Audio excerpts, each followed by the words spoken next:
What the actual fuck is going on with meta ads right now? Since the start of 2024, meta performance has been nothing short of awful for e-commerce brands. And it's made your brand fragile, quite frankly. Your CPMs go through the roof. You have to reconfigure your budget. You had a 4x ROAS in January. Now you're struggling to keep it above 1. Your targeting is totally broken. Bots are interacting with your ads, inflating your reach metrics. And on top of that, it's an election year. If you thought ad costs were high now, the second half of the year is going to be absolutely brutal. My name is Cromwell, and I'm the founder of New Seas, an SEO agency for 7, 8, and 9-figure Shopify brands. And today, I'm going to show you how to build a bulletproof e-commerce brand in the next 6 months with SEO. So by the time November rolls around, you'll be off the meta ads roller coaster for good. I'm going to break this out month by month, laying out every single task you need to do to permanently rank your brand on page 1 of Google. Let's get to it. So starting in month 1, this will be the most intensive of the bunch, but it's going to set the foundation for your growth, and it's going to make the next few months so much easier for you as you expand into other channels as well. So here's what you need to do in order: technical SEO audit and implementation. You do not need to know how to code to do technical SEO. There are tons of free Shopify forums and YouTube videos and all kinds of other blogs that will show you how to do all of these things totally free. I would recommend checking out tools like Screaming Frog and clicks.so to help you audit the site. They're both free/low-cost tools that'll help you flag any major issues. My Shopify SEO audit video that I just dropped will also help you fill in any gaps that these tools miss. Check that out. Depending on the number of issues on your site, this should take you just a few days, quite frankly. You could probably knock it out all in one day if you block off your entire calendar, but you have a whole brand to run, so I'd expect it to span a couple days. Next, onto your keyword research. Pull all of your product page and collection page URLs into a single spreadsheet. Then use a keyword research tool to find a bottom of funnel keyword for every single one of these pages. I would recommend using Google Ads Keyword Planner or again clicks.so to do this rather than paying for an expensive tool like Ahrefs or SEMrush. Especially if you're trying to save on costs, these other tools are way better off. They're $0 for Google Ads and $25 a month for clicks.so respectively, compared to $200 plus for the other tools. All right. If you have, say, less than 300 products and collections in total, you should be able to complete this in 1 to 2 days, maybe a couple hours, again, if you block off enough time. If you have more than 300 pages, I actually don't recommend doing keyword research for all of them, at least not right away. Prioritize the most important products and collections and just do keyword research for these, all right? You don't want to just do all this research because you're going to have to optimize for it later. So let's focus on the really big needle movers here. I will say 300 is a pretty arbitrary number. It could be higher or lower depending on how much time you're willing to allocate and really whether or not all of your products or collections even have a keyword worth targeting. For example, I work with a brand that has 1,100 collections. We chose to only do research for the top 200, I think. If you've got a product that sells for less than $10, quite frankly, it's probably not worth your time to even bother doing SEO because it's not going to make you a lot of money down the road. All right. Again, the reason you shouldn't, if you've got so many product and collection pages, the reason you may need to cut yourself off at a certain number, whether it's 300, 400, 200, whatever that is because after you actually do the keyword research, you now have to go optimize them, which brings us to literally the very next step here, which is money page optimization. Now, this step's actually incredibly simple, and I think a lot of people get it wrong. It's not hard. It's just tedious. And again, if you've got hundreds of products and collection pages, it's going to be more tedious than another brand who has less. Now, referencing the keyword research you just finished up, add the target keyword for the particular page you're going to optimize to every single one of the following locations: page title, meta description, URL slug, image alt text, the first sentence on the page, and naturally a few times throughout the content. That's it. Quite simply it. Now, you're going to have to repeat this process for every single one of these product and collection pages. So it's probably going to feel really, really repetitive, but I guarantee you it's extremely valuable. So that brings us to the end of month 1. For smaller sites, this whole process can be completed in a week. And if you do finish in a week, you can definitely move on to month 2, which is where we're headed. But if you're a bigger brand, with 100, 200 plus collections, it may take you the whole month or even longer. Okay. But in any case, we're moving on to month 2. The first step in month 2 is actually more keyword research. Only this time it's for your middle and top of funnel potential customers. Okay. You need to think about every single collection that you have or product, depending on your brand's size and catalog structure, as its own unique funnel. Okay. So every collection is its own unique funnel. All right. So example here, a skincare brand that sells, let's say you sell face sunscreen and face lotion. Now, while you are a skincare brand at your core, both of these products or collections are meant for two completely different ICPs. So they need their own funnel. All right. In order to build out the content funnel for each collection to first drive organic traffic and two build topical authority, you have to figure out which keywords customers are searching for within that individual funnel. Okay. Again, use a tool like clicks.so. You can use Google Ads Keyword Planner on this. It's a little bit less helpful for blog content. You can also use the people also ask function of Google search. You can check out your competitors. You can use answerthepublic.com and even Reddit to figure out what these kinds of middle and top of funnel keywords are. And you will then use these keywords to create blogs. Add all of these keywords into another tab on that same spreadsheet or a totally new spreadsheet, whatever you prefer, and prioritize them accordingly. I personally prefer to order them starting in the middle of the funnel and working my way up to the top of the funnel.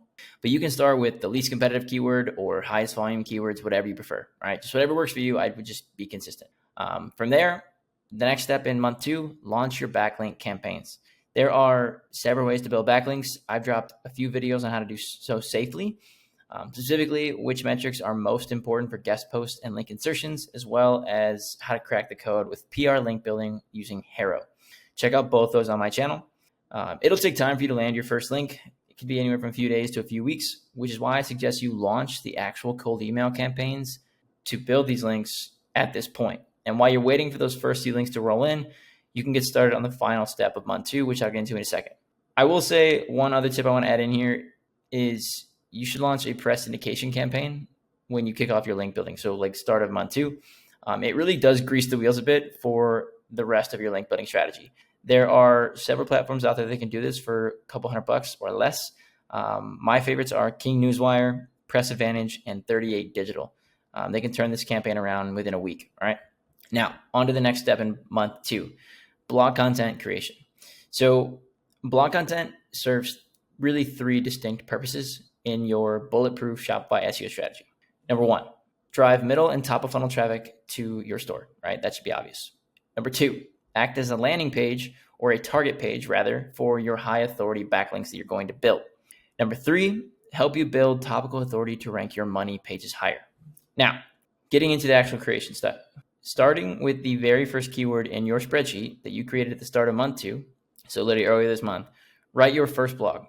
I would recommend you to use an AI writing tool like Cuppa to help you accelerate the process, though I do recommend you spend some time editing the AI content to add more value and actually make it sound human. This way, it'll actually rank on page 1 and boost your SEO performance rather than just sitting on page 6 or something and doing effectively nothing for your brand. As you write and edit the blog, make sure to use keyword-rich headings and build internal links. One of my most viewed videos ever on my YouTube channel is my internal link videos, so be sure to go check that out when you reach this point. I also regularly get asked by prospects and clients, how many blogs are we going to write per month? Just like in SEO, everything really in SEO, it does depend. But as a default, I like to start with 4 to 8 per month as a baseline. That way you can actually spend a few hours creating immensely valuable blog posts rather than just posting useless AI content. Like if you just don't edit the AI content, you could publish 4 to 8 blogs in like an hour, more accurately, like 30 minutes or less.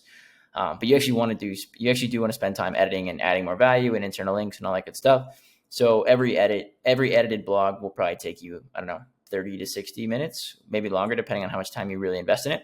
In any case, if you want to scale up or down on the frequency, so less than 4 or more than 8, that's fine. Generally speaking, it's dependent, but more is better, usually in SEO. My biggest advice on the frequency, whatever you decide on, is to keep it consistent. Okay. Don't just publish 10 in month 2 and then wait, 3 months till month 5 to do it again. Okay. Rather, just publish 1 per week for the next 10 to 12 weeks, right? That would be better off. You're regularly updating your site and you're showing Google you're producing fresh content on a consistent basis. Okay. This is way better. Now, on to month 3. Month 3 is very straightforward. Okay. You should have a ton of blog content topics to get through. So you're going to continue publishing topically relevant blog posts for each of your unique funnels. And you're also going to continue building high quality backlinks. All right. On to month 4. At this point, if you followed the timeline directly month to month, Google should have had at least 60 days or more to evaluate your optimized product and collection pages, and a few weeks, depending on the blog, which blog, to evaluate that kind of content and also the new links you've been building. All right. Your traffic and rankings should already have started to grow at this point. If they haven't in month 4, you're doing something wrong. But we're going to speed things up a bit. All right. You should be on a good path, but we want to accelerate this. We're actually going to go back in time and revisit those product pages and collection pages and make a few more updates. When you initially optimized them with the keyword research, you were just basing the content off of, pretty much how you wanted to market the product to your customers and also the keyword research, right? But now with 60 plus days in Google, you're going to have more data that you can use to actually help your product pages and collection pages rank higher, okay? So you're going to evaluate each page within Search Console, and specifically, you're going to look page by page, and you're going to identify which queries that the individual page is receiving lots of impressions for, but not a lot of clicks for in the Search Console data, okay? Once you have identified those few queries, it could be anywhere from like 2 or 3 queries to as many as 10. It'll really depend on the page. In any case, you're going to update the content on that page to include mentions of these queries, adding them in or adding more content and getting those in, or updating existing elements of the copy. You don't have to update like the whole thing. The biggest, levers you can pull in updating content are changing the headings, adding FAQs or updating the FAQs, and updating the body content, specifically probably the introductory paragraph as well. After you've made those updates, I'd expect in usually 2 to 3 weeks, you're going to start to see those pages rank even higher and drive more traffic and revenue. And if they've not been ranking well at all, then this should finally kind of get them moving in the right direction. All right.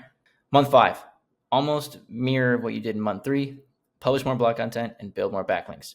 Remember to also continue building internal links as you add blog content. This is going to make all the pieces come together. Month 6. So at this point, we're nearing the end of the year, right? We are into November, December.